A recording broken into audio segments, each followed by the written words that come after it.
Hello friends, welcome back to my channel with me in Japan. வீடு மாற்ற போகிறோம் அப்படின்னு சொல்லி டிசைட் பண்ணிவிட்டு நிறைய வீடெல்லாம் சர்ச் பண்ணி பார்த்தோம் இல்லையா. அப்போ ஒவ்வொரு வீட்டுக்கும் ஒவ்வொரு அமைப்பு பார்த்துருக்கேன். ஸோ அந்த மாதிரி பார்க்கும்போது இதெல்லாம் எப்படி செட் பண்ணலாம், எப்படி ஆர்கனைஸ் பண்ணலாம் அப்படிலாம் யோசிச்சிருக்கேன். அந்த மாதிரி இந்த வீடை பார்க்க வரப்ப எனக்கு மெயினாக ஆர்கனைஸ் பண்ணணும் இல்லை செட் பண்ணணும் அப்படின்னு தோணுது வந்து இந்த ஹால் ப்ளஸ் கிச்சன் ஏரியா தான். ஸோ ஒரு சைடு ஹாலாகவும் இன்னொரு சைடில் வந்து கிச்சன் அந்த மாதிரி இருக்குது. ஸோ இந்த வீடு ஃபைனலைஸ் ஆச்சு அப்படின்னா மெயினாக இதை தான் வந்து ஆர்கனைஸ் பண்ணணும் அப்படின்னு நான் நினச்சிட்டே இருந்தேன். அண்ட் அதே மாதிரி இந்த வீடு தான் வந்து ஃபைனலைஸ் ஆச்சு. அண்ட் அதே மாதிரி நானும் வந்து ஆர்கனைஸ் பண்ண ஸ்டார்ட் பண்ணிட்டேன். மெயினாக கிச்சனுக்கு டெய்லி ரொட்டீனுக்கு யூஸ் பண்ணுற அந்த திங்ஸ் எல்லாம் வந்து அரேஞ்ச் பண்ணி வச்சுட்டேன். அதுக்கப்புறம் ஃப்ரிட்ஜு, டைனிங் டேபிள் அதுக்கெலாம் வந்து இருந்த பிளேஸில் யூட்டிலைஸ் பண்ணி அரேஞ்ச் பண்ணிட்டேன். அடுத்து மெயினாக கிச்சனில் ஸ்டோரேஜுக்காக இந்த கிச்சன் ரேக் அப்படின்னு சொல்லிட்டு இங்கே வந்து இருக்குது. ஸோ அதை வந்து வாங்கி எங்கே வைக்கலாம் அப்படின்னு சொல்லி யோசிக்கும் போது ஸோ அந்த கிச்சன் செல்ஃபையே ஏன் நம்ம வந்து ஒரு செப்பரேஷனாக யூஸ் பண்ணக்கூடாது அப்படின்னு தோணுச்சு. பட் எந்த ஒரு சப்போர்ட்டும் இல்லாமல் 6 அடிக்கு ஒரு நல்லா வெயிட்டான அந்த ஷெல்ஃபை வந்துட்டு வைக்கிறதுக்கு எங்களுக்கு உடன்பாடு இல்லை. ஏன்னா இந்தியா மாதிரி கிடையாது, இங்கே ஜப்பானில் அடிக்கடி நிலநடுக்கம் வரும், அது நம்ம எல்லாருக்குமே தெரியும். ஸோ இது வந்து அசம்பிள் பண்ணால் தானே இவ்வளோ ஹைட்டுக்கு வரும். இதை அசம்பிள் பண்ணாமலே 2 செப்பரேட் யூனிட்டாக வந்து வச்சுக்கலாம் அப்படின்னு சொல்லி டிசைட் பண்ணிவிட்டு அதை வந்து இந்த மாதிரி அரேஞ்ச் பண்ணியாச்சு. ஸோ தட் ஃப்ரண்ட்டில் நமக்கு என்ன வேணுமோ அதை வந்துட்டு 2 ரேக்காக எனக்கு வந்து கிடச்சிருச்சு. அண்ட் அதே மாதிரி எனக்கு ஹாலுக்கும் கிச்சனுக்கும் ஒரு செப்பரேஷன் மாதிரியும் ஆயிடுச்சு. அண்ட் இந்த ஷெல்ஃபோட டாப்பையும் ஃபுல்லாக கவர் பண்ணிவிட்டு இதை வந்து ஒரு கவுண்டர் டேபிளாக கூட யூஸ் பண்ணிக்கலாம். ஸோ தட் நான் குக் பண்ணிவிட்டு ஹாட் திங்ஸ் எல்லாம் வந்துட்டு இதில் எடுத்து வச்சுக்கலாம், இல்லைனா இங்கேருந்தே வந்துட்டு நான் சர்வ் பண்ணலாம். அண்ட் அதே மாதிரி ஃப்ரூட் பவுல், டெக்கரேட்டிவ் ஐட்டம்ஸும் வந்துட்டு இன்னொரு ஷெல்ஃபில் வச்சுக்கிட்டேன். ஸோ இன்னொரு ஒரு ஓப்பன் ஷெல்ஃப் என்கிட்ட இருந்தது. ஸோ அந்த ஓப்பன் ஷெல்ஃபில் வந்து கிச்சனுக்கு தேவையான இந்த எலக்ட்ரிக் திங்ஸ் எல்லாம், மிக்ஸி, கிரைண்டர், அப்புறம் அவன் இதெல்லாம் வச்சாச்சு. ஸோ இதெல்லாம் ஆப்ரேட் ஆகிறதுக்கு பவர் வேணும். ஸோ அதை வந்து பார்த்திங்கன்னா ஹால்லேருந்தே எக்ஸ்டென்ஷன் ஒயர் எடுத்துகிட்டு வந்து இதுக்கு பவர் கொடுத்தாச்சு. அதுக்கப்புறம் இந்த கிச்சனுக்கு மூவிங் ரேக், இது குட்டியாக இருக்கும், 4 லேயர்ஸ் இருக்குது. ஸோ இது வாங்கியிருக்கேன். இதில் வந்து டெய்லி ஸ்டோரபிள் வெஜிடபிள்ஸ், அதாவது ஃப்ரிட்ஜில் வைக்க முடியாத சில வெஜிடபிள்ஸ்லாம் இருக்கும் இல்லையா, வெங்காயம், பூண்டு, அந்த மாதிரி சில ஐட்டம்ஸ்லாம் வந்துட்டு இதில் ஸ்டோர் பண்ணி வச்சுருக்கேன். இதில் அப்படியே ஸ்டோர் பண்ணாமல் கொஞ்சம் ஆர்கனைசேஷன் பாக்ஸஸும் என்கிட்ட இருந்துச்சு. ஸோ அதில் எது இதில் ஃபிட் ஆகுதோ அதை பார்த்து அப்படியே அதில் வந்துட்டு திங்ஸ் எல்லாம் போட்டு ஓரளவுக்கு அரேஞ்ச் பண்ணி வச்சாச்சு. ஸோ இப்போ வந்து எனக்கு கிச்சன் வந்து கம்ப்ளீட் ஆகிடுச்சு. ஸோ இதான் வந்து என்னோடய கிச்சனோட அவுட்லுக். இப்போ ஒரு வால் செப்பரேஷன் கொடுத்துருந்தா கூட இவ்வளோ கன்வீனியண்ட்டாக இருக்குமான்னு சொல்ல முடியல, அந்தளவுக்கு வந்து செட் பண்ணியாச்சு. அதுக்கப்புறம் இந்த கிச்சனுக்கு ஒரு முக்கியமான அடிஷன் அப்படின்னு சொல்லணும்னா இந்த டிஷ் ட்ரையிங் ரேக்கு. ஃபஸ்ட்டு எங்கள் சிங்கோட லென்த்தை பார்த்துட்டு தான் இந்த ரேக்கை வந்து ஆர்டர் பண்ணோம். அண்ட் நாங்கள் ஆன்லைனில் பார்த்த மாதிரியே தான் வந்து டெலிவர் ஆயிருந்துச்சு. அண்டு இதை அசம்பிள் பண்ணுறதுக்கும் ரொம்ப ஈஸியாக இருந்துச்சு. அண்ட் இதோட ஃபிட்டிங்கும் வந்து பார்த்திங்கன்னா ரொம்ப ஈஸியாக இருந்துச்சு. கீழே வந்து செக்ஷன் கப் கொடுத்துருக்காங்க. ஸோ அதனால் ஈஸியாக ஃபிட் ஆகிடுச்சு. அண்ட் இதில் நிறைய கம்பார்ட்மெண்ட்ஸ் இருக்குது, பிளேட்ஸ் வைக்கிறதுக்கு, அப்புறமா வெசல்ஸ் வைக்கிறதுக்கு, அதுக்கப்புறம் டிஷ்வாஷர் வைக்கிறதுக்கு அப்படின்னு சொல்லிட்டு. அண்ட் சைட்லேயும் நிறைய ஹூக்ஸ் வைக்கிற மாதிரியும் இருக்குது. அண்ட் சில ஹூக்ஸ்லாம் வந்து பார்த்திங்கன்னா நாங்கள் பழைய வீட்டில் யூஸ் பண்ணிகிட்டே இருந்த ஹூக்ஸையும் வந்து இதுலேயே வச்சுட்டேன். ஸோ இந்த மாதிரி சின்ன கிச்சனில் பாத்திரம்லாம் ட்ரை பண்ணுறதுக்கு இது ரொம்பவே யூஸ்ஃபுல்லாக இருக்குது. பால்கனியில் ஒரு ரேக் வாங்கி வைக்கலாமா அப்படின்னு சொல்லி நினச்சிட்டே இருந்தோம். சிங்க்குக்கு மேலே இருக்கிற அந்த வாய்ட் ஸ்பேஸையே யூஸ் பண்ணி இந்த மாதிரி ரேக் இருக்கிறது ரொம்பவே கன்வீனியண்ட்டாக இருக்குது எனக்கு. ஏன்னா வரதுக்கு முன்னாடி எனக்கு அவ்வளோ டவுட் இருந்துச்சு, இந்த குட்டி ஸ்பேஸில் வந்து இன்னமும் அடைச்ச மாதிரி ஆயிருமோ அப்படிலாம் தோணுச்சு. காம்பேக்டாகவும் இருக்குது அண்ட் அதே மாதிரி எனக்கு கன்வீனியண்ட்டாகவும் இருக்குது. அதுக்கப்புறம் இந்த க்யூட்டான மேக்னெட்டிக் அஞ்சரை பெட்டின்னு சொல்லலாம். இது வந்து பார்த்திங்கன்னா நான் இந்தியா அமேசானில் தான் வாங்கினேன். அதையுமே வந்து ஃப்ரிட்ஜோட சைடில் இந்த மாதிரி அட்டாச் பண்ணிட்டேன். பார்க்குறதுக்கும் நீட்டாக இருந்துச்சு. அண்டு இந்த பாக்ஸஸ்லாம் வந்து மேலே டிரான்ஸ்பரண்ட்டாக இருக்கிறதுனால நமக்கு என்ன பொருள் இருக்குன்னு தெரியும். அண்டு இதில் வந்து 2 விதமான ஹோல்ஸும் இருக்குது. ஸோ தட் நமக்கு யூஸ் பண்ணுறதுக்கும் ஈஸியாக இருக்குது. வீடியோவில் ப்ராடக்டோட லிங்க் வந்து தரேன், வேணுங்கிறவங்க செக் பண்ணி பாருங்கள். அப்புறமா ஃபைனலாக கிச்சனுக்காக ஒரு கார்பெட் வந்து ஆர்டர் பண்ணியிருந்தேன். என்னோட kitchen counter top length measure பண்ணி அந்த லென்த்துக்கு ஏற்ற மாதிரி கிச்சன் ஸ்பேஸ் அப்படிங்கிறதுனால அந்த வெஜிடபிள்ஸ்லாம் போட்டு அந்த கார்பெட் வந்து பார்க்குறதுக்கு ரொம்ப க்யூட்டாக இருந்துச்சு. ஆன்லைனில் பார்க்கவும் சரி, ஆர்டர் வந்ததுக்கப்புறமும் கார்பெட் போட்டதும் வியூவுமே வந்து ரொம்ப சூப்பராக இருந்துச்சு. பட் எனக்கு என்ன ஒரு பயம் அப்படின்னா, இது வந்து பார்த்திங்கன்னா கொஞ்சம் செமி ஒயிட் கலரில் இருக்குது. ஸோ அதனால் இது அப்படியே மெயின்டைன் ஆகுமா என்ன அப்படின்னு ஒரு டவுட் இருக்குது. பட் இருந்தாலும் யூஸ் பண்ணி பார்ப்போமே அப்படின்னு சொல்லிட்டு வாங்கிட்டேன். ஸோ கிச்சன் செட்டப் ஓரளவுக்கு பண்ணியாச்சு. அடுத்து ஐக்கியா வ்ளாக்லேயே சொல்லியிருப்பேன் பெட் வந்து வாங்கியிருக்கோம் அப்படின்னு சொல்லிட்டு. ஸோ அதை வந்து இன்றைக்கி டெலிவர் பண்ணிட்டாங்க. இந்த பெட்டை வந்து நாங்களே வந்து அசம்பிள் பண்ணலாம் அப்படின்னு சொல்லிட்டு பொறுமையாக உட்காந்து அசம்பிள் பண்ணிகிட்டே இருந்தோம். ஐக்கியா பொறுத்த வரைக்கும் அதோட மெயினான ப்ளஸ்ஸே வந்து பார்த்திங்கன்னா அது எப்படி டிசைன் பண்ணியிருக்காங்க அப்படிங்கிறது தான். கிருஷி, நீயும் சேர்ந்து பெட் செய்ய போறியா அப்பா கூட? இந்த பெட்டை அசம்பிள் பண்ணி பார்க்கும்போது இன்னும் நல்லா தெரிஞ்சுது. ஏன்னா அவங்க கொடுத்துருக்கிற எக்ஸாக்ட் இன்ஸ்ட்ரக்ஷன் படி ஃபிட் பண்ணிகிட்டே வந்தோம் அப்படின்னா அழகாக ஃபிட் ஆகிட்டு இருந்துச்சு. என்ன பண்ணால் இங்கே பாரு, 4ல் அங்கே பாரு, நடுவில் எங்கே பாரு, இந்த மாதிரி ஃபிக்ஸ் பண்ணிக்கோ.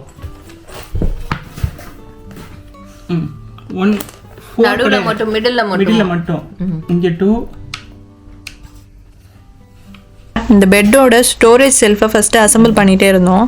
அவங்கள பண்ணணும், அவ்வளோதான் உங்களுக்கு ஸ்ட்ராங்காக பண்ணணும். இது என்னப்பா அவங்களே கொடுத்தாங்களா? இல்லை.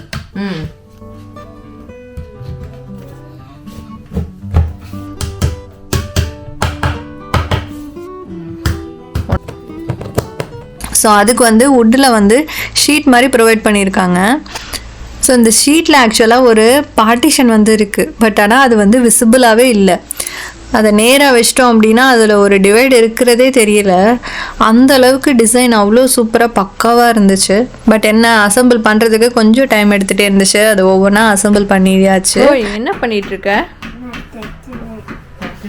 நான் தத்துதேன். 2 மணி நேரம் ஆகுது. மறுபடியும் முதல்ல இருந்தா 4 மணி நேரமும் பண்ணிட்டு இருக்கீங்க.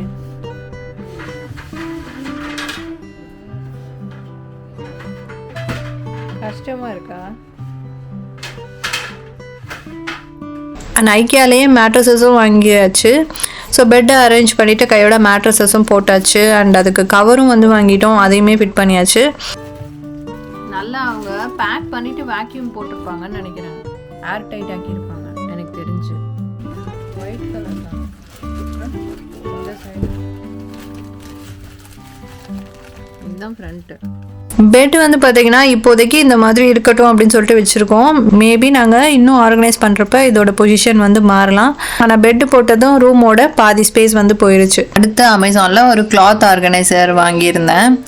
இது வந்து பார்த்திங்கன்னா ஸ்டீல்ஸ் வச்சு நம்மளே வந்துட்டு அசம்பிள் பண்ணுற மாதிரி கொடுத்துருந்தாங்க. நல்லா ஒரு ஹைட்டாக இருக்குது, நிறைய கம்பார்ட்மெண்ட்ஸ் இருக்குது. இதில் வந்து ஹேங்கர் கூட வச்சுக்கிற மாதிரி இருந்துச்சு. நெட்டில் பார்க்குறப்ப எனக்கு ரொம்ப பிடிச்சிருந்துச்சு அப்படின்னு சொல்லிட்டு வாங்கினேன். பட் நான் அதை வாங்கும்போதே எனக்கு வந்து ரிவ்யூஸில் வந்து நான் பார்த்தப்ப தெரிஞ்சுது இதில் வந்து அசம்பிள் பண்ணுறது ரொம்ப கஷ்டமாக இருக்குது அப்படின்னு சொல்லியிருந்தாங்க. சரி இன்றைக்கி ஃபுல்லாக டைம் ஸ்பெண்ட் பண்ணி கொஞ்சம் அசம்பிள் பண்ணலாம் அப்படின்னு சொல்லிட்டு அவரோட ஹெல்ப்போட கொஞ்சம் அசம்பிள் பண்ணேன். ஏன்னா இதை ஃபிட்டிங் வந்து பார்த்திங்கன்னா நல்லா டைட்டாக கொடுத்துட்டோம் அப்படின்னா ஸ்டேபிளாக இருக்கும். ஸோ அதுக்காக சரி அவரே வந்து ஃபிட் பண்ணட்டும் அப்படின்னு சொல்லிட்டு நானுமே வந்து சைட் பை சைடு ஹெல்ப் பண்ணிகிட்டே வந்துட்டு இருந்தேன். இதில் வந்து அவ்வளோ பார்ட்ஸ் இருக்குது. ஸோ அந்த எல்லா பார்ட்ஸையும் வந்துட்டு அசம்பிள் பண்ணணும். ஸோ அதுக்கு வந்து ரொம்ப டைம் எடுத்துச்சு. அண்ட் இன்ஸ்ட்ரக்ஷனும் வந்து பார்த்திங்கன்னா அவ்வளோ கிளியராக கொடுக்கல. ஸோ அதனாலையுமே அவ்வளோ டிலே ஆச்சு அப்படின்னு சொல்லலாம். அண்ட் ஃபைனலாக அசம்பிள் பண்ணிவிட்டு கிளாத்ஸையும் வந்து அரேஞ்ச் பண்ணிட்டேன். இதுதான் வந்து ஃபைனல் லுக்கு. ஸோ நான் முன்ன சொன்ன மாதிரி இந்த ஆர்கனைசர் உள்ளாரே ஹேங்கரும் இருக்குது, நிறைய கம்பார்ட்மெண்ட்ஸ் இருக்குது. அண்ட் இதை வந்து க்ளோஸும் பண்ணிக்கலாம். ஸோ இதெல்லாம் பார்த்து பிடிச்சி தான் வாங்கினேன். ஸோ யூஸ் பண்ணி பார்ப்போம் எப்படி இருக்குது, எஃபெக்டிவாக இருக்கா இல்லையா அப்படின்னு சொல்லிட்டு. என்ட்ரன்ஸ் பாத்வே அதில் ஏதாவது பண்ணலாமா அப்படின்னு நினச்சிட்டு இருக்கப்போ தான் இந்த புத்தா ஃபோட்டோ வந்து பார்த்திங்கன்னா நான் இந்தியாவிலேருந்தே எடுத்துகிட்டு வந்திருந்தேன். இது வந்து ஒரு 5D பிக் மாதிரி. ஸோ இதை வந்து எங்கே வைக்கலாம் அப்படின்னு சொல்லிட்டு பார்த்துட்டு சரி இங்கே வைக்கலாம் அப்படின்னு சொல்லிட்டு இப்போதைக்கு இங்கே வச்சுருக்கேன். அண்ட் இதுக்கு ஒரு ஃப்ரேமெல்லாம் வந்து போட்டேன். அதுக்கப்புறம் இதுக்கு வந்து ஒரு ஷெல்ஃப் மாதிரி வால்லையே ஃபிக்ஸ் பண்ணுற மாதிரி ஷெல்ஃபு. ஸோ அதையுமே வந்து வச்சுட்டு கொஞ்சம் டெக்கரேஷன் மாதிரி பண்ணியிருந்தேன். ஸோ என்ட்ரன்ஸில் பார்க்கறதுக்கே அழகாக இருந்துச்சு. அப்புறம் லைட்டாக கொஞ்சம் கார்டன் ஏரியாவுக்கு வந்தேன். இங்கே வந்து பார்த்திங்கன்னா லைட்டாக குளிர ஆரம்பிச்சிருச்சு. இப்போ வந்து ஆட்டம் டைமும் வர ஸ்டார்ட் ஆகிடுச்சு.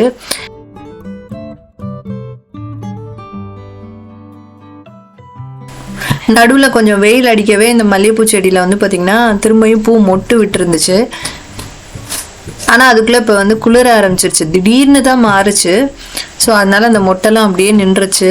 ஸோ இப்போ இந்த செடிலாம் வந்து குளிர் தாங்கி நிற்கணும். அது மட்டும்தான் மெயின். பூவெல்லாம் இனிமேல் அடுத்த சீசனுக்கு தான் வரும்.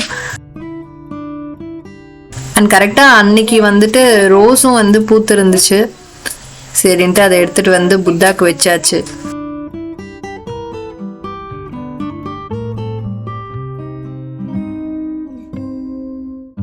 அப்புறம் நைட்டு டின்னருக்கு வந்து இன்றைக்கி பாஸ்தா ப்ரிப்பேர் பண்ணலாம் அப்படின்னு சொல்லிட்டு கொஞ்சம் ஹெல்த்தி வெர்ஷனாக இது பண்ணலாம் அப்படின்னு சொல்லிட்டு ஸ்வீட் பொட்டேட்டோ அதுக்கப்புறமா காலிஃப்ளவர் இதெல்லாம் சேர்த்து ஒரு பாஸ்தா வந்து செய்ய போகிறேன். ஸோ இந்த ரெசிபி நான் இன்ஸ்டாகிராமில் தான் பார்த்ததுமே எனக்கு ரொம்ப பிடிச்சிருந்துச்சு. இப்போல்லாம் நிறைய ரெசிபிஸ் வந்து ரொம்ப இன்னோவேட்டிவாக பண்ணுறாங்க. ஸோ அந்த மாதிரி பார்த்த ரெசிபியில் ஒன்று இது.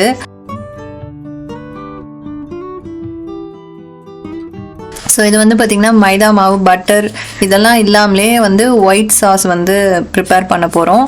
அதுக்கு வந்து பார்த்திங்கன்னா கொஞ்சம் காலிஃப்ளவர் அப்புறம் ஸ்வீட் பொட்டேட்டோ இதை வந்து வேக வச்சு எடுத்துகிட்டு இது கூட பன்னீர் சேர்த்து அரைச்சிக்கணும். இதை வந்து தண்ணி சேர்த்து அரைக்கிறதுக்கு பதிலாக கோகோனட் மில்க் சேர்த்து அரைச்சிங்க அப்படின்னா இன்னும் கொஞ்சம் ஃப்ளேவர் அதிகமாக வரும். என்கிட்ட கோகோனட் மில்க் டைரெக்டாக இல்லை, அதனால நான் வந்து கோகோனட்டே அப்படியே டைரெக்டாக சேர்த்துட்டேன்.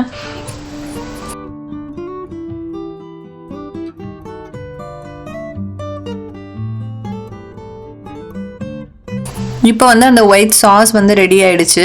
இது வந்து ரொம்ப கட்டியாக இருக்கிற மாதிரி தோணுச்சு அப்படின்னா நீங்கள் லைட்டாக தண்ணி சேர்த்துக்கோங்க.